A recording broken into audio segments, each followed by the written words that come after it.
가벼운 이야기를 전해드리겠습니다. 제가 오래된 책을 꺼내서 읽고 있다가 재미있는 대목이 있어서 여러분들께 소개해 드리려고 합니다. 관훈클럽에서 내는 관훈저널이라는 잡지가 있습니다. 2001년 겨울호입니다. 그러니까 지금으로부터 21년 전의 이야기인데, 여기 국제행사와 한국기자라는 에세이를 쓰신 분이 계십니다. 당시 경향신문 논설위원이던 장윤영 씨인데, 장윤영 씨는 서울 서강대 영문학과를 졸업을 하고 경향신문에서 사회부, 체육부, 경제부, 그리고 뉴스메이커 기획위원, 논설위원을 역임하신 분입니다. 1988년 서울올림픽 때의 취재기입니다. 제가 읽으면서 좀 해설을 해드리겠습니다. 88 서울올림픽 때니까 지금부터 13년 전쯤 이야기다. 세월이 흘러서 지금 기준으로는 34년 전 이야기네요. 세계의 유명 스포츠 스타들을 두루 만날 수 있다는 설렘 속에 각국 선수들이 입국하는 김포공항에 진을 치고 있을 때였다. 기사 송고를 어느 정도 마무리하고 동료 기자들과 잠시 한담을 나누는 사이 입국장 한편에서 갑자기 벌집을 쑤셔 놓은 듯한 소동이 벌어졌다. 카메라 플래시가 여기저기서 터지면서 이미 취재진들이 구름대처럼 몰려든 터였다. 필히 세계적 스타가 도착했으리라. 그런 직감만 갖고 동료 기자들과 함께 우르르 뛰어갔다. 국제 행사를 취재할 때 흔히 갖게 되는 자조적인 생각이지만 세계 각국 기자들 가운데 취재 현장에서 한 패거리가 되어 몰려다니고 뛰어다니는 기자들은 주로 한국과 일본 기자들이다. 근성이 남달라서일까? 아니면 군중 심리가 곧장 발동되는 특유의 민족성 탓일까? 하지만 일본 기자들과 우리 기자들과는 적어도 한 가지 면에서 확연히 차이가 난다. 굳이 비유하자면 그들은 자신이 왜 뛰어가는지, 무엇을 취재하러 가는지 사전에 알고 몰려가는 데 반해 한국 기자들은 영문도 모른 채 그냥 남들이 가니까 우르르 몰려간다고나 할까. 그날도 역시 그랬다. 부하내동, 오로지 물 먹지 않기 위해 멋모르고 그곳으로 뛰어간 한국 기자들이 만난 선수는 다름 아닌 서독의 여성 테니스 스타 슈테피 그라프였다. 단연간 테니스 종목을 맡아왔고 그녀의 명성을 익히 들어온 필자는 가슴 설레는 순간이었다. 그의 17살의 사상 최연소 나이로 4대 메이저 타이틀을 따낸 그녀는 서울올림픽까지 제패하여 전인미답의 그랜드 슬래머에 오르기를 꿈꾸던 슈퍼스타였다. 그녀 역시 수십 명에 이르는 한국 취재진들이 몰려와 자신을 둘러싸자 환한 미소를 지어 보였다. 먼 이국 땅인 한국에서도 자신이 이렇게 유명 인사구나 하는 일종의 자부심이 가득한 표정이었다. 그러나 그 밝은 미소와 들뜬 기분도 잠시 갓 소매티를 벗은 그녀의 얼굴은 이내 굳어져 버렸다. 환한 표정이라기보다는 황당해서 어쩔 줄 모르는 나머지 금세 눈물샘이라도 터질 듯한 모습이었다. 한국 취재진들의 질문 내용, 미국 유치원 수준 정도의 영어로 물어본 몇 마디가 그녀를 그렇게 만들었다. 그녀는 최소한 한국 취재진들이 그랜드 슬램 달성 목표를 이룰 수 있겠나? 최근 컨디션은 어떤가? 한국 팬들에게 입국 소감을 말해달라 등등의 질문을 기대했을지 모른다. 필자 역시 그런 질문을 하고 싶었다. 그러나 화재 현장을 취재하러 온 듯한 몇몇 기자들의 속사포 같은 질문의 취재 분위기는 영 땅판으로 흘러갔다. Who are you? What's your name? 한국말도 곳곳에서 섞여 나왔다. 야, 쟤 뭐 하는 애야? 테니스 선수래. You 테니스? 참으로 대담한 질문이었다. 세계적인 슈퍼스타를 코앞에 놓고 당신 이름이 뭐냐? 뭐 하는 선수냐고 물어보는 그 뻔뻔스러움이란, 그보다 더 기가 찰 노릇은 그런 질문을 하는 게 무슨 잘못이며 결례냐는 듯한 태도였다. 무식하고 교양 없는 사람들은 의뢰 그런 것일까? 그들의 질문 태도는 당당했고 목소리 또한 타인을 압도했다. 그래도 그녀는 퉁명스럽게 반응하지 않았다. 아직 어린 나이인데다 심성도 착했기 때문이리라. 그녀는 자신의 이름을 밝히면서 테니스 선수라고 소개했다. 낭패감이 가득한 얼굴로 서둘러 자리를 피하려 했던 그녀에게 한 단계 진전된 질문이 던져졌다. What's your rival? 그는 표정을 고쳐잡고 진지하게 답했다. 가브리엘라 사바티니. 당시 그녀의 적수였고 미모를 갖춘 아르헨티나의 10대 스타였던 사바티니를 그녀는 지칭했다. 한국말이 또 곳곳에서 터져나왔다. 야, 뭐라는 거야? 사발티니, 사발티니? 뭐 사발티니? 이름이 뭐 그래? Did you say 사발티니? 그는 거의 미칠 지경이었던 것 같다. 이거 비유를 하면 이렇네요. 타이거 우즈 보고 많은 사람이에요. 당신 이름이 뭐냐고 묻는 것과 같습니다. 한국 기자들의 이런 무식한 행동에 언제까지 봉변을 당해야 하나 하는 생각이 절로 들었을 것이다. 잔뜩 상기된 표정으로 있던 그녀는 아무 말 없이 동료 선수들과 함께 그 자리를 피했다.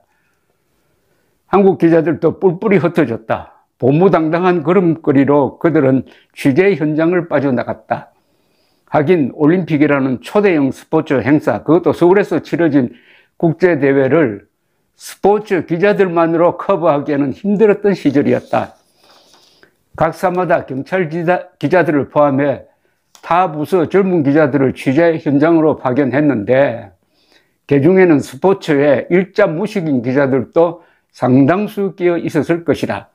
경찰서에서 형사나 피의자 취재할 때 나오던 버릇이 그대로 묻어나온 것도 어느 정도 이해는 할 수 있을 것이다. 그러나 그날 현장에서 벌어진 한국 취재진들의 볼성사나운 행태는 다른 나라 기자들에게서는 찾기 힘든 행태임에 분명하다. 그곳에 있던 몇몇 서방 기자들, 떠나는 한국 기자들을 바라보며 비아냥거리는 듯한 표정으로 수군덕거리던 그들의 모습을 지금도 잊을 수 없다.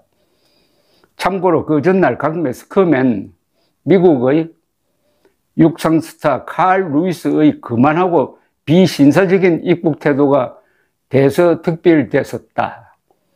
필자는 그의 입국 장면을 직접 보지 못했는데 그의 입국 당시도 일부 기자들이 당신 이름이 뭐냐? 뭐 하는 선수냐고 물어보는 통에 그가 분을 참지 못하고 욕설을 퍼부었다는 후문이다. 자신이 얼마나 인터뷰 당사자에게 결례를 저질렀는지는 헤아리지 못하고 그 당사자가 욕을 해대니까 뭐 이런 건방진 사람 다 있나 라며 펜을 마구 휘두른 한국 언론의 조폭적 행태에 같은 언론에 종사하는 사람으로서 새삼 낯 부끄러울 따름이었다. 올림픽이라는 국제 행사를 화두로 떠올린 김에 세계 각국 기자들이 몰려든 취재 현장에서 한국 기자라는 사실에 부끄러움을 느껴야 했던 또 하나의 경험담을 이야기해야겠다. 경제부 기자로 활동하던 1994년 연말 스위스 제네바 현지에서 있었던 일이다. 당시 우루과이 라운드 최종 협상 과정을 취재하러 보름간 현지에 머물렀던 필자는 그야말로 밤잠 설치며 동분서주했지만 취재의 보람을 만끽했다기보다는 협상 기간 내내 일종의 자괴감에 시달려야 했다. 한국에서 현지로 간 취재진은 방송 등을 포함해 줄잡아 50여 명, 여기에 각사 유럽 특파원들까지 가세했으니 취재진 규모만으로는 일본에 못지 않았던 것으로 기억한다. 그곳에서도 한국 기자들은 벌떼처럼 몰려다녔고 그들의 취재 열기는 거대한 빙하도 녹일 듯 했다. 그러나 한국 취재진들은 그곳에서 국제적인 왕따로 인식되기에 충분했다. 타국 기자들이 우루과이 라운드의 이슈가 되는 현장을 두루 찾아다니며 서로 정보를 주고받고 우루과이 라운드 전반의 협상 진행 상황을 본국에 송고하는 사이 한국 기자들은 온통 쌀 문제에만 매달려 있었다. 우루과이 협상은 공산품, 농산물은 물론 각종 서비스 분야와 정부 조달 협정 등을 총망라하는 무역 투자 자유화에 관한 협상이었지만 우리 기자들은 쌀 외에는 안중에도 없었다. 핵심 쟁점을 다루는 협상 현장에 외국 기자들은 앞다퉈 찾아갔지만 한국 기자들은 그곳을 찾지 않았다. 그들은 오로지 쌀만 외치고 다녔다. 본국 데스크에서도 쌀 협상 진행 상황에 관한 속보만 독촉했을 때였다. 상황이 그럴 찐데 국민 다수가 우루과이 라운드 이꼴 쌀 협상이라고 인식했으면 좋겠다. 우물안 개구리. 우루과이 라운드 협상 분야 가운데 그 비중이나 전 세계적인 관심도 면에서 한 귀퉁이에 불과했던 쌀 분야 협상에 한국 취재진들이 보름 동안 매달려 있고 그 안에 필자 역시 포함될 수밖에 없었던 어쩔 수 없는 현실을 객관적으로 바라보며 자괴감 속에 떠올랐던 화두였다. 당시 현지에서 만났던 싱가포르 여기자가 건넨 말 한마디에 필자는 적당한 대답거리를 찾지 못해 한동안 허둥대야 했다. 한국 기자들은 좀 이상해요. 쌀 문제가 아무리 당신네 나라 입장에서는 중요하다고 하지만 쌀이 우루과이 라운드의 전부는 아니잖아요. 왜 다른 현장은 찾아다니지 않고 모두들 한 곳으로만 몰려다니는 거죠? 이게 끝입니다.